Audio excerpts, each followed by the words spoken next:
SBN मराठीच्या महापालिकेचे महायुद्ध या विशेष कार्यक्रमामध्ये आपलं सर्वांचं स्वागत आहे। मी आज आलेलो आहे प्रभाग क्रमांक 5 या ठिकाणी। आपल्यासोबत आहेत अपक्ष उमेदवार मालन चंद्रकांत हुलवानी आहेत। गेल्या वेळी ते नगरसेवक होत्या, यावेळी सुद्धा इच्छुक आहेत। त्याच्यासोबत आहेत आपल्यासोबत ते पती आहेत हुलवान साहेब आपल्यासोबत आहेत, ते दोघंही आपल्यासोबत आहेत। त्यांनी गेल्या वेळी कसा विकास केला, काय केला, विकासाचं व्हिजन काय आहे त्यांचं, महापालिकेमध्ये त्यांनी कशा पद्धतीनं नागरिकांच्या समस्या सोडवण्यात त्यांना यश आलेलं आहे, हे आज आपण जाणून घेणार आहोत। नमस्ते मॅडम। नमस्कार, सौ मालन चंद्रकांत हुलवान। मी प्रभाग क्रमांक 5 मधून अ गटातून निवडणूक लढवत आहे। माझं चिन्ह आहे कपाट। या कपाट चिन्हावर मी आज निवडणुकीसाठी उभी आहे। गेल्या टर्मला सुद्धा तुम्ही नगरसेवक होता 5 वर्ष, त्यावेळी सुद्धा तुम्हाला बऱ्याच काही अडचणी आल्या असतील, समस्या आल्या असतील। तुम्ही एवढा निधी आणला असणार, निधी कशा पद्धतीने वाटप केला, कोणकोणती तुम्ही कामे केलात ते सांगा। मी महापालिकेच्या फंडातून असेल किंवा बाहेरून कुठल्याही फंडातून असेल कोट्यावधीची कामे मी माझ्या प्रभागामध्ये केली आहेत। गेली 10 वर्ष झाले मी नगरसेवक होते, आताही मी परत इलेक्शनला उभी राहिले आहे। माझा वार्ड विस्तारित आहे भरपूर, त्यामुळे मला आज जास्त गाव भागात जास्त पोचता आले नाही। तरी पण मी प्रभागाच्या बाहेरील ह्याच्या रस्ते असतील, गटारे असतील, ड्रेनेज असतील, पिण्याच्या पाण्याचा प्रश्न असेल, ही स्वतः मी केलेली आहे। तुम्हाला यांच्यासोबत तुमच्या कुटुंबाची साथ मिळत असेल, आहेत अण्णा आहेत आपल्यासोबत। अण्णा, कशा पद्धतीनं त्यांच्या तुम्ही पाठीशी राहत होता, कशा पद्धतीनं त्यांच्याबरोबर तुम्ही हाताला हात लावून काम करून घेत होता? नाही, काय माझी परिस्थिती काय होती की आपण इलेक्शन लढवण्याच्या विचारात होतोच गेल्या 2 इलेक्शनापूर्वीपासून, पण त्या ठिकाणी तांत्रिक अडचणी येऊन मला न उभा राहता मिसेसला चान्स मिळत गेला। त्यामुळे मी आनंदानं समाधानं आमच्या कुटुंबानं सगळ्यांनीच विचार करून मिसेसला निवडणूक लढवायची ठरवली। पहिली इलेक्शन झाली, त्या इलेक्शनमध्ये सक्सेस झालो आपण। त्यामध्ये सुद्धा त्यावेळी कांबळ्यांच्या बरोबर आपली इलेक्शन झाली। तिथं जवळजवळ विवेक कांबळे साहेबांच्यापेक्षा 500-550 मतानं एक्स्ट्रा लिडिंग मालवणाला मिळालं। त्या भागात त्या पद्धतीनं आम्ही सगळाच भाग तो पिंजून काढून त्या भागात सगळं आम्ही काम करत आलो। ह्या वेळा अचानक मागच्या इलेक्शनला वार्ड नंबर 5 मध्ये मी प्रयत्न करत होतो, पण ते मिसेसलाच परत दुसऱ्यांदा चान्स मिळाला। आम्ही कुटुंबाने आनंदाने समाधानाने आम्ही ती आली आणि आम्ही आलो का 2 समजलं, तिला आम्ही निवडणुकीला उभा केला।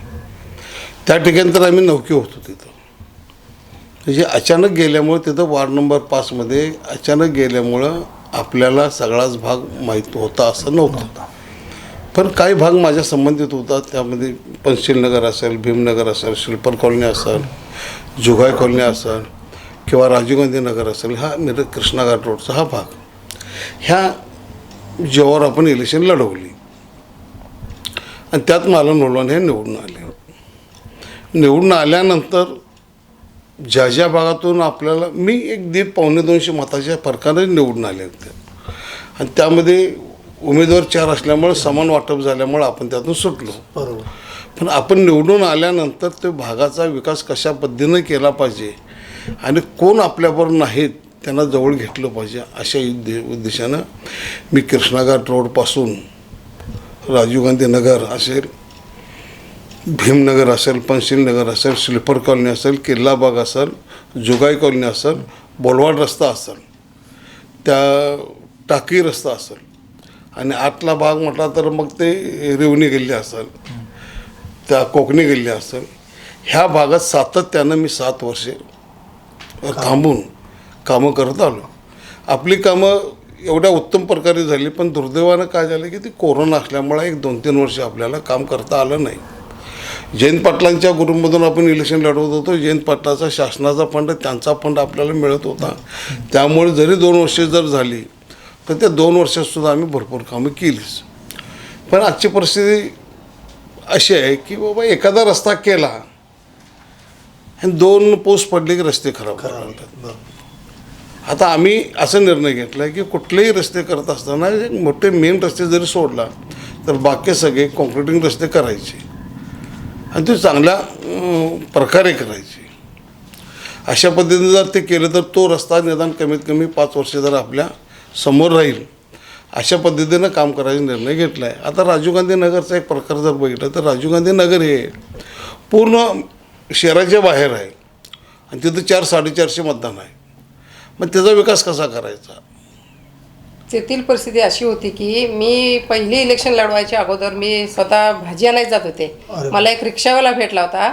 तो काय म्हटला, ताई तुम्ही जर तुमची चर्चा सुरू आहे, तुम्ही निवडणूक लढवणार आहे, तर एक प्रश्न आधी करा की एक महिला मी रिक्षातून घेऊन येतो, तो रस्ता इतका खराब आहे की ती महिला रिक्षात माझ्या डिलिव्हरी झाल्या, आणि पहिला प्रश्न तुम्ही तो घ्या म्हटले. आज राजीव गांधी नगरची लोक इतकी खुश आहेत माझ्यावर. तिथल्या साही गल्ल्यातली रस्ते, ड्रेनेज, गटारी, पिण्याची पाण्याची सोय, तर तिकडं घंटागाडी जात नव्हती, मी घंटागाडीत सुद्धा तिथंच व्यवस्था केली आहे. इथून दुसरा प्रश्न माझा असा आहे की कृष्णा घाटावरती 40 वर्ष ड्रेनेज नव्हते, तिथं मी ड्रेनेजची सोय केलेली आहे. ते पण लोक माझ्यावर खूप खुश आहेत आज. तसंच गाव भागात गेलं, तिकडे विस्तारित असल्यामुळे जास्त मी विस्तारित भागात लक्ष दिले. थोडीफार कामं माझी प्रलंबित आहेत, ती पण मी आता करून घेणार आहे गाव भागामध्ये. तुम्ही प्रभाग 4चे सभापती, त्याचा फायदा पण तुम्हाला झाला जो असणार. भरपूर झाला मला. मी पहिल्या दुसऱ्या टर्मला मी प्रभाग 4ची सभापती 2 वर्ष, त्यावेळी मला मिळालेला फंड मी वार्डात भरपूर चांगल्या ठिकाणी त्यामुळे वापरले. विकासाची भरपूर कामे झालेली आहेत, कोट्यावधी कामे झाली आहेत माझी.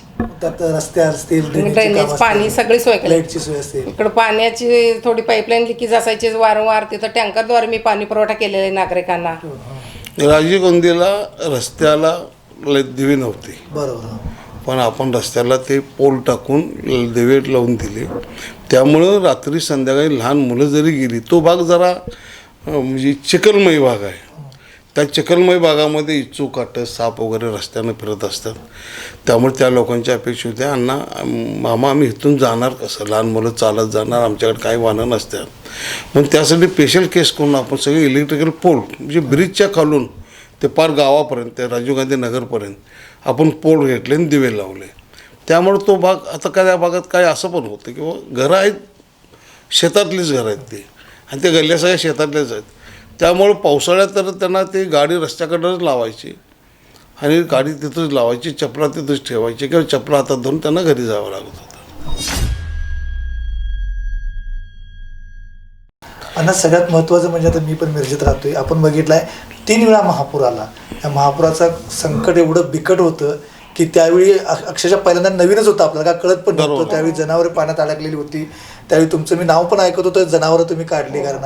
त्यावेळीची परिस्थिती काय होती आणि आत्ताची परिस्थिती काय आहे? 2005ची परिस्थिती अशी निर्माण झाली, पूर आला आणि लोकांना आम्ही बाहेर काढायचा प्रयत्न चालू केला. काही लोक बाहेर निघली, काही लोक दुर्दैवाने ऐकले नाहीत. इथं पाणी येत नाही, तिथं पाणी येत नाही, आमच्या आयुष्यभरात कधी कधी पाणी आलं नाही, अशी काही गैरसमजूत करून काही लोक जनावरं काढली नाहीत, विनंती करून सुद्धा. आणि काय राहिलेली लोक 3ऱ्या मजल्यावर 4थ्या मजल्यावर राहून लोक दिवस काढले. पण दुर्दैवाने तिथं अशी परिस्थिती आली की त्या जनावरांची दावणी कापायची पाळी आली. त्यामुळं दावणी कापल्या आणि जनावरं होऊन गेली. दुसऱ्या ज्यावेळेला 2019ला जे महापूर आला, त्यावेळेला आम्ही कुठल्याही कृष्णा घाटावरचं असेल किंवा तुमच्या वकार भागात झोपडपट्टीची एरिया असेल, ह्या भागातून आम्ही आमच्या परीनं त्या लोकांना काढून बाहेर आणून मिरज हायस्कूलमध्ये राहायची सोय करून त्या पद्धतीनं काय व्यवस्था कोणाची झाली नाही झाली तर ती पूर्ण करण्याची जबाबदारी आम्ही घेत गेलो. दुसरी गोष्ट म्हणजे हा म्हैसाळ रोडचा जो ब्रिज आहे, ह्या म्हैसाळ रोडच्या ब्रिजला सगळी जनावरच बांधली, मोठ्या प्रमाणात जनावरं बांधली. पण ते काय लोक कोण चारा देणार, कोण नाही देणार, पण आम्ही नगरसेवक या नात्याने ती जबाबदारी आमची होती. त्यामुळं आम्ही ओला चारा असेल, वाळा चारा असेल, सुका चारा असेल, हे सगळे चारे वगैरे त्यांना घालून करून पाण्याची सुद्धा सोय करून महापालिकेच्या शेतामध्ये टँकर मागवून 5-6 बादल्या घेऊन प्रत्येक जनावरांसमोर ते बादल्या ठेवून पाणी भरून पाणी पाजण्याचं सुद्धा आम्ही काम केलं आहे. त्यामुळं ह्या भागातल्या म्हणजे शहर भागाच्या बाहेरचा जो एरिया आहे त्या एरियात विस्तारित भागामध्ये आपल्याला फार मोठं आणि जास्त करून शेती पण भरपूर आहे, नदी जवळ असल्यामुळे लगेच पाणी पण आत शिरतं. होय, आता पाणी आमच्या घरात सुद्धा आलं सुद्धा. स्मशानभूमीची पण मोठ्या प्रमाणात दुरावस्था. स्मशानभूमीमध्ये तुम्ही जाऊन दफन करूच शकत नाही अशी परिस्थिती पुरामध्ये असते. त्यामुळं मग पंढरपूर रोडच्या स्मशानभूमीमध्ये धन द्यायची परिस्थिती येते. त्यामुळे ते तसंच होत चाललं आहे. अण्णा, हे एक संकट झालं महापुराचं. त्यानंतर लगेच जगभरामध्ये सगळ्यात मोठं संकट आलं ते कोरोना काळाचं. कोरोना काळात सुद्धा तुम्ही मोठा हातभार लावलेला, लोकांना भरपूर मदत केलेली आहे. ती कशा पद्धतीने केली आणि तुम्हाला कसं ते सुचत गेलं? कोरोना काळाची परिस्थिती अशी होती, आमच्याही घरात कोरोना लागू झाला. माझ्या मुलाला, माझ्या सोनबाईला पण थोडा कोरोना लागू झाला. त्यामुळं आम्ही अस्वस्थ बसलो नाही. हॉस्पिटलला जाणे, भेटणे, वार्डात जाणे, येणे, भेटणे, कोणाला बाबा एखादा ताप आला आहे म्हटलं की त्याला उचलून नेणे, टेस्ट करून घेणे, अशा पद्धतीनं प्रत्येक भाग आम्ही फिरून आपल्या वार्डात बरेचसे लोक, म्हणजे मला वाटतं की एखाद दुसरा आमच्या भागात एखाद दुसरा मयत झाला असेल, पण प्रत्येकजण सुखरूप त्यातून बाहेर पडत आलेले आहेत. पण त्या काळात फक्त सामाजिक कार्य म्हणजे हेच होतं, दुसरं काही नव्हतं. दुसरा आणखी एक विषय कसा होता, माझा नगरसेवकाचा उपयोग फक्त माझ्या मिरज भागासाठी, माझ्या वार्डासाठी झाला नाही. कोरोना काळात बाहेरगावचे नातेवाईकसुद्धा माझ्याशी संपर्क साधून आपल्या मिरजमधल्या सरकारी असतील, खाजगी दवाखाने असतील, आमची मदत घेऊन बरेच लोक आज आमच्या ह्याच्यावर बरी झालेले आहेत या आजारातून. दुसरा विषय का असा नाही, असा आहे की स्थानिक लेवलचा नगरसेवक आपापल्या एरियातलीच कामं करू शकतोय. ह्या भागात इकडं स्थानिक लेवलला कोणीच नव्हते. त्याच्या आम्ही 2 वेळा निवडण्याच्या अगोदर हापूस धत्तोरे साहेब होते. त्यांनी फक्त शास्त्री चौक धरून ते कृष्णाघाटा मुरमीकरणच एवढं केलं होतं रस्त्याचं. जसं आमच्या लक्षात यायला लागलं इथे लोकांना काय गरज आहे, लोक बाहेर रस्त्याला चपला काढायचे आणि 2-2 किलोमीटर आत घरं त्यांची, लहान मुलं खांद्यावर घेऊन लोक जात होते. त्यामुळं माझा 2 वर्षाचा जो फंड आहे महापालिकेचा किंवा बाहेरून आलेला कोट्यावधीचा फंड आहे, मी हा फंड सगळा विस्तारित भागातच वापरलेला आहे. त्यामुळं मी गावात जास्त जाऊ शकले नाही. पण आत्ता मी ठरवलेलं आहे, पूर्ण माझा विस्तारित भागातला विकास पूर्ण झालेला आहे. आता मी सगळी कामं मी गावातलीच करणार आहे. माझ्या वार्डातले इथले विस्तारित भाग सगळे नागरिक आज आमच्यावर खुश आहेत. त्या नागरिकांच्या मतदारांच्या जीवावरच मी आजची इलेक्शन दम्माने लढवत आहे आणि हा माझा विजय नक्की आहे, निश्चित आहे, मला आज खात्री पटली आहे. आज मी 5 दिवस झाले प्रचार सुरू आहे माझा. मला नागरिकाकडून इतका प्रतिसाद मिळत आहे की मला हरण्याची भीतीच नाही आहे. आपण यात जिंकलोयच असं मला माझ्या मनाला पूर्ण वाटत आहे. काय झालं, परिस्थिती काय झाली, आपल्याला पक्षानं तिकीट नाकारलं का, हेच विचार नव्हतो मी तुम्हाला. ह्या विचार थोडं मला तुम्हाला सांगायचं होतं. ज्यावेळी आम्ही जयंत पाटील गटातून बाहेर पडलो, त्याचं कारण एकमेव होतं की मागची इलेक्शन जी झाली त्यामध्ये जयंत पाटील गटातूनच आम्ही 2 उमेदवार उभा होतो, इद्रिसभाई नायकवडे आणि मालन हुलवान. तिथं परिस्थिती अशी झाली की काँग्रेसचे 3 आणि राष्ट्रवादीचे 1 अशी 4 उमेदवार निवडून आले. मग आता इथं मला राष्ट्रवादीचं पॅनल करण्यासाठी मला फार मोठा यश मिळालं नाही तिथं. आणि इद्रिसभाई तर पक्ष सोडले होते, त्यामुळे त्यांच्यापासून सुद्धा मला तिथं पॅनल करता येत नव्हतं. म्हणून मी किशोर जामदार, संजय मेंढे यांच्याशी कॉन्टॅक्ट करून आम्ही 4घं एकत्र इलेक्शन लढवू आणि इलेक्शन पार पाडू अशा हिशोबानं, आणि आम्ही 4घं एकत्र असताना सक्सेस. पण ते हो म्हटले, ठीक आहे म्हटले. त्या पद्धतीने अजित पवार गटात आम्ही प्रवेश केला आणि अजित पवारने, अजितदादांनी डायरेक्ट सांगितलं होतं आपल्याला की बाबा जे स्थानिक नगरसेवक आहेत त्यांचं तिकीट फायनल. त्यामुळे विषय काही नव्हताच. पण दुर्दैवानं काय झालं की काँग्रेसला आणि अजित पवार गटाला, शरद पवार गटाला हे तर उमेदवारच कोण मिळेना. त्यामुळे त्यांनी काय केले, अजित पवारवरून युती केली वरच्या लेवलला, आणि त्यांनी रिक्वेस्ट केली की आम्हाला थोडा काही भाग द्या, तुमचेच उमेदवार उभा करा, त्या चिन्हावर उभा करा, त्या प्रभागापुरतं. मग आमच्या इथं अशीच परिस्थिती घडली. पण संजय मेंढेंनी 2 सीटाची 2 उमेदवारीची अपेक्षा केली. त्यांचं काही चुकीचं नव्हतं. ते दोघं स्थानिक निवडून आलेले उमेदवार. त्यामुळे त्यांना ते काँग्रेसच्या वाट्याला ते 2 सीटा गेल्या आणि आमच्या राष्ट्रवादीच्या वाट्याला 2 सीटा आल्या. पण इथं गटनेते जे, म्हणजे इथं ज्यांनी आपल्याला सगळ्यांनी एकत्र करून राष्ट्रवादीत नेलं ते आमचे नेते किशोर जामदार. त्यांना आम्ही निवडून आलेलं, आम्ही 5 वर्ष काम केलेलं हे त्यांना दिसलं नाही. नवीन उमेदवाराला घेऊन त्याला निवडून आणायचं आहे का स्वतः त्याचा स्वार्थ करायचा, करून घ्यायचा आहे, हे त्यातलं जरा लोकांनी जाणकाराने ओळखून घ्यावं. कारण मागच्या वेळेला माझ्या विरोधात मुस्लिम समाजाची सीट होती, माझी सीट तिथं निवडून आली. हे सगळं तुम्हाला माहिती असताना तुम्ही आता बरं मुस्लिम सीट पाहिजे म्हणून मला बाजूला जे काढला, याचाच अर्थ असा की मुस्लिमचा फायदा करून घ्यायचा आपण, मुस्लिमची मतं मिळवायची आपण, आणि तो आला का नाही आला काय परवा करायची नाही, अशा पद्धतीनं अशा वृत्तीनं विकासाचा विचार करायचा नाही पण स्वतःच्या स्वार्थासाठी काय केलं त्यांनी आता विकासाचा विचार न करता आपली सीट कशी निवडून येते हे बघण्यासाठी त्यांनी मुस्लिम समाजाला बळी दिला. आजची माझी परिस्थिती, मला ज्या वेळेला आमचं तिकीट नाकारलं गेलं त्यावेळेला टोटल सगळ्या वार्डातून फोन येत होते, तुम्ही काही भिवू नका, आम्ही तुमच्याशी आहे, एक मत तुम्हाला दिल्याशिवाय आम्ही पुढे जात नाही. ही ज्यावेळेला वार्डातून परिस्थिती निर्माण झालेली दिसली मग आम्ही घरी चर्चा केलो. म्हटलं काय नाही म्हणत, एवढे लोक जर आपल्या आहेत ते पाठीशी असतील तर आपल्याला अपक्ष म्हणून लढवायचं काय करणार, काय अडचण नाही. सिद्ध झालं की एखाद्या नेत्यांनी जर आमची उमेदवारी नाकारली असली तर जनतेने आम्हाला नाकारलेलं नाही, ह्या भरोश्यावर आम्ही मैदानात परत उतरलो. अहो त्यांच्या रॅलीमध्ये जात असताना 30-35 लोकांनी मला फोन केला, आबा तुम्ही रॅलीत नाही पण घाबरू नका, आमचं मत तुम्हाला आहे. आणि आता ग्रुप टू ग्रुप आपल्याला पाठिंबा द्यायला. आता काल 2 मिटिंगा झाल्या माझ्या, कोकणे गल्लीत तालमीमध्ये एक मिटिंग झाली, तिथं 250-300 मतं आहेत. त्यांनी कुठल्याही गोष्टीची विचार न करता त्यांनी डायरेक्ट सांगितले की आमची मतं तुम्हाला आहेत हे सांगण्यासाठी तुम्हाला आज बोलवलं आहे. नाही, गेले अनेक वर्षापासून तुमचं राजकारण आहे, समाजकारण आहे हा. आणि लोकांना माहिती आहे तुम्ही आजपर्यंत समाजकारणच करतालाय.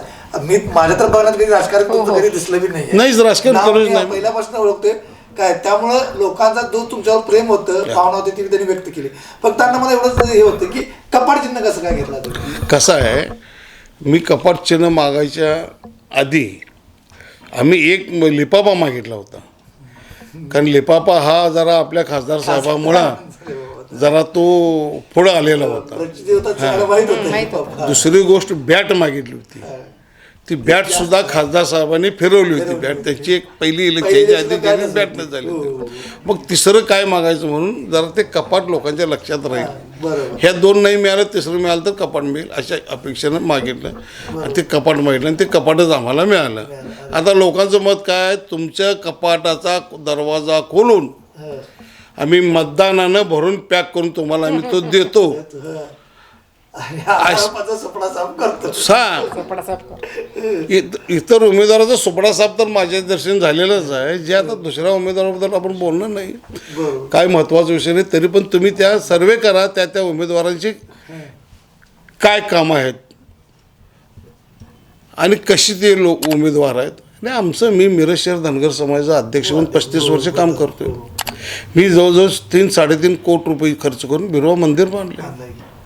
आता परत ते शेजारी एक मुस्लिम समाजाची जागा होती, ती आम्हाला घ्यायची होती म्हणून ती परत 23-23 लाख रुपये देऊन जागा खरेदी केली. त्यात माझं योगदान जास्त आहे.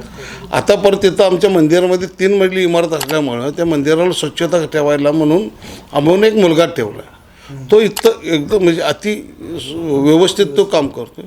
मला चिंता काय की भविष्यात मला आमचे कलेक्शन जर झालंच नाही, मुलगा जर तिथनं गेला तर मंदिरात कचरा होऊन बसेल. पण त्याला महिन्याला पगार कसा मिळावा ह्या पद्धतीने त्या जागेवर मी 3 खोल्या बांधायला लागलो. 10x18 तिथं त्यांचं तर चालेल. गाळे बांधायला लागलो. ते गाड्यातून जर आपल्याला 8-9 हजार रुपये पगार मिळाला तो कामगार परमनंट झाला. ह्या उद्देशानं परमपूज्य झेडे महाराजांच्या हस्ते मी भूमिपूजन केलं आहे. ते काम पण चाललं आहे. आज कॉलम उभारलेत. आता जरा मला ते इलेक्शन होईपर्यंत मला तिकडे जाता येत नाही, तरी पण 5-10 मिनटं जाऊन भेट देऊन येतो आहे. ते काम पूर्ण करतो आहे. त्याच्या वरच्या बाजूला ते 1000 स्क्वेअर फूट जागा आहेत. ते वरच्या बाजूला आपण व्यायामशाळा बोलतो, आधुनिक पद्धतीची व्यायामशाळा उभा करायची. हां, युवकांसाठी आहे. एक 20 लाखाचं इस्टिमेट आहे. लोकवर्गणीतून आम्ही कलेक्शन करून ती वस्तू पूर्ण करायला लागलो आहे. बरं, ठीक आहे. लोकांनी तुम्हाला उद्या निवडून दिलं तर लोकांच्यासाठी पुढचं विजन तुमचं काय असणार आहे? मला एक सांगा, हा वार्ड नंबर 5 हा एकूण 8 किलोमीटरचा आहे बरोबर. लांबीचा. ते कृष्णा घाटापासून ते टाकी रोडच्या सावंत प्लॉटपर्यंत विखुरलेला भाग आहे. आणि शासनाच्या धोरणाप्रमाणे बांधापर्यंत शेतकऱ्यांना रस्ते पुरवायचे. अशा पद्धतीने मी बोलवाड रस्त्यापासून त्यांच्या रानापर्यंत मी 7 रस्ते केलेत. बोलवाड रस्त्याला ते 7 रस्ते आज पण व्यवस्थित आहेत. काय भागात त्या भागात अजून थोड्या काही अडचणी आहेत. काही रस्ते करायचे राहिलेले आहेत. ड्रेनेजचं काम आमचं झालं ते अर्धवट आहे. ते पूर्ण झालं. महत्त्वाचं अर्धवट आहे. ड्रेनेजचं अर्धवट राहिले. मेन जे ड्रेनेज लाईनचं काम आहे ना तो पूर्ण होईना. त्यामुळे त्या रोडचं ड्रेनेज यांना जोडता येणार. त्यामुळे आमची ड्रेनेजची लाईन पूर्ण झाली आहे. पण जे काही सार्वजनिक जी मोठी मेन लाईन आहे ती पूर्ण झाली नाही. ती एक वेळ पूर्ण झाली ती जोडून ते ड्रेनेज लाईन चालू करता येत नाही. आणि बाकीच काय त्या भागात तिथं फार महत्त्वाचा विषय काय रस्ते. अजून काय तो रस्ते राहिले. आता राजीव गांधी नगरला सुद्धा आम्ही कॉन्क्रिटीकरण 5 रस्ते केले, पण अजून 3 रस्ते करायचे आहेत. हा एक राजीव गांधी नगरचा मुद्दा आहे. दुसरा मेन मुद्दा काय की राजीव गांधी नगरला जात असताना, राजीव गांधी नगर पण पोचत असताना जे दोन्ही बाजूचे शेतकरी आहेत त्यांनी अतिक्रमण करून रस्ताच फक्त 10-12 फुटाचा ठेवला आहे. आता त्या मतदारांची मागणी आहे की हे रस्ता आम्हाला ओपन करून द्या आणि रस्ता रुंदी करून द्या. आता ही परिस्थिती काय शेतकऱ्यांना ते भांडू शकत नाही, तर शेतकऱ्यांना आम्ही भांडू शकत नाही. त्यामुळे तहसीलदार मॅडमकडे अपील करायचं, तक्रार दाखल करायची. तहसीलदार मॅडमकडून ती ऑर्डर घ्यायची, मोजणी करून घ्यायची. मोजणी करून घेतलं की माझं पहिलं काम तिथे 20 फुटी रस्ता करणे. कारण आता रस्ता फक्त एकच वाहन जाण्यासारखा आहे. तोही रस्ता माझ्या विशेषच्या पहिल्या इलेक्शनला तो रस्ता मी केला आहे, त्यावेळेस 30 लाख रुपये खर्च करून. आत्ताच्या ही ज्या इलेक्शनला हे अंतर्गत रस्ते ड्रेनेज लाईन टाकली, रस्ते अंतर्गत रस्ते केलेत. आता काही भागात थोडं राहिले ते थोडं आम्हाला थोडं मदत पण कमी मिळाली. जयंत पाटील साहेबांच्या प्रयत्नाने जे काय आपल्याला फंड मिळाले केले त्यातून झाले. महापालिकेचे 2 वर्षेच आपल्याला फंड मिळाला. आता जे काही राहिलेली कामं आहेत, मी तुम्हाला एक गोष्ट सांगतो. आत्ता आपली परिस्थिती अशी आहे, आता समोरचे कोणीही उमेदवार असू देत, त्या उमेदवारांना जरा विचारा प्रत्यक्षात. एका बाजूला एखादा उमेदवार चालतो, एका बाजूला एखादा उमेदवार चालतो, एका बाजूला एखादा चालत नाही. ही सगळी अशी परिस्थिती आहे. पण मालन ओलवानी कृष्णा घाट रोडपासून टाकी रोडपर्यंत शेवटच्या बांधापर्यंत मालन ओलवान आज पोचलेले आहे. आणि हे सगळ्यांना माहीत आहे मालन ओलवान कोण आहे. आणि मालन ओलवानला एक गोष्टीचा आता फायदा झाला की त्यांनी ते बाबा तिला बाहेर काढलं. तिला बाहेर काढल्यानंतर सहानुभूती फार वाढली आणि सहानुभूतीची लाट आता आमच्याबरोबर आहे. चुकीची आहे.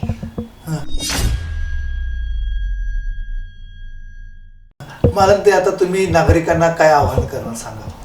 मी अपक्ष म्हणून निवडणूक जरी लढवत असले तरी माझ्या मागच्या 5 वर्षात जी कामे माझी प्रलंबित राहिलेली आहेत ते मी आधी आता ह्या वेळेला करणार आहे. उदाहरणार्थ एक सांगते, मी सारा कॉलनीतले एक ड्रेनेजचा मोठा प्रश्न प्रलंबित आहे माझ्याकडून राहिलेला, तो एक मी करणार आहे. शिवाय गाव भागात कुठे कुठे थोडे किरकोळ रस्त्यांची कामं राहिले आहेत तेही मी करणार आहे.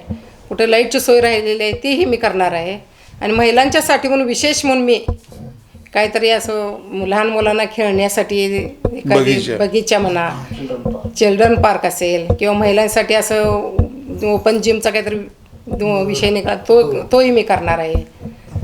परत झालेल्या बऱ्याच कामावर नागरिक माझ्यावर आज समाधानी पण आहेत. तेवढंच.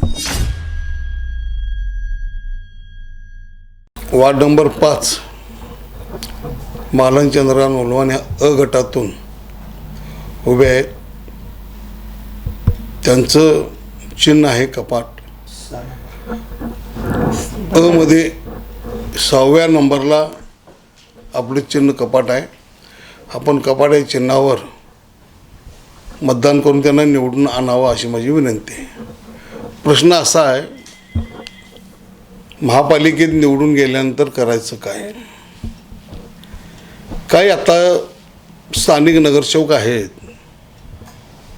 तो महापालिकेमध्ये जाणं आणि नगरसेवक होणं म्हणजे हा त्यांचा व्यवसाय झालेला आहे.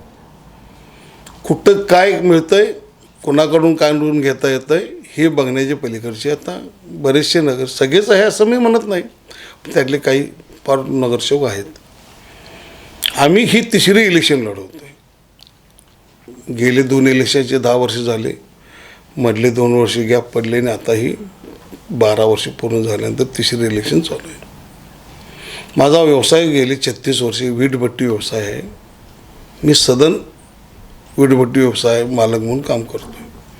शिवाय माझ्या मुलाला सुद्धा एक चंद्रप्रभा मंगल कार्यालय मल्टीपर्पज हॉल या नावाने काढून दिलेलं आहे. त्यामुळं आम्ही सुखी आहे. आम्हाला बाबा कुठून पैसे 2 पैसे मिळाले पाहिजेत काय नाही, आम्ही कष्ट केल्याशिवाय पैसे मिळवले जाते. आणि कुठल्याही कमिशनला कुठल्याही आशेला आम्ही बळी न पडता भागातला काम कसा होता. आता उदाहरणार्थ काय गोष्टी तुम्हाला न सांगण्यासारख्या आहेत, पण तरी पण मी सांगतो. काय ते बिल निघत असताना चेकवर सही करताना 2 रुपये मागतात. मला हे मी फंड मंजूर केला आहे म्हणून कोण 2 रुपये मागतं आहे. पण अशा कुठल्याच गोष्टीला मी बळी न पडता आम्ही त्याला जे काही महापालिकेच्या नियमानं जे काय तुम्ही जे काम करायचं आहे, जे काय ठरवून दिलेलं आहे ते मला काम दाखव, त्याप्रमाणे काम कर. आणि अशाच पद्धतीनं कृष्णा घाटापासून आपण पूर्ण त्या टाकी रोडपर्यंत, टाकी रोडच्या सावंत प्लॉटपर्यंत आपण काम करत आलो आहे. त्यामुळं मला निश्चित खात्री आहे की ज्या पद्धतीनं निवडणुकीला उभा करायला सांगितलं मतदारांनी त्याच पद्धतीनं निवडून आणण्याची सुद्धा जबाबदारी त्यांनी स्वीकारलेली आहे. 15 तारखेला मतदान होईल, 16 तारखेला आपला विजय निश्चित असेल, एवढीच या ठिकाणी मी आपल्याला सांगतो. हे होते मालन हुलवान आणि त्यांचे पती चंद्रकांत हुलवान. जरी अधिकृत पक्षाकडून उमेदवारी जरी नाही मिळाली तरी त्यांचं अपक्ष म्हणून चिन्ह आहे कपाट. विकासाच्या मुद्द्यावरच ते आम्ही निवडणूक लढवणार असं त्यांनी म्हटलेलं आहे.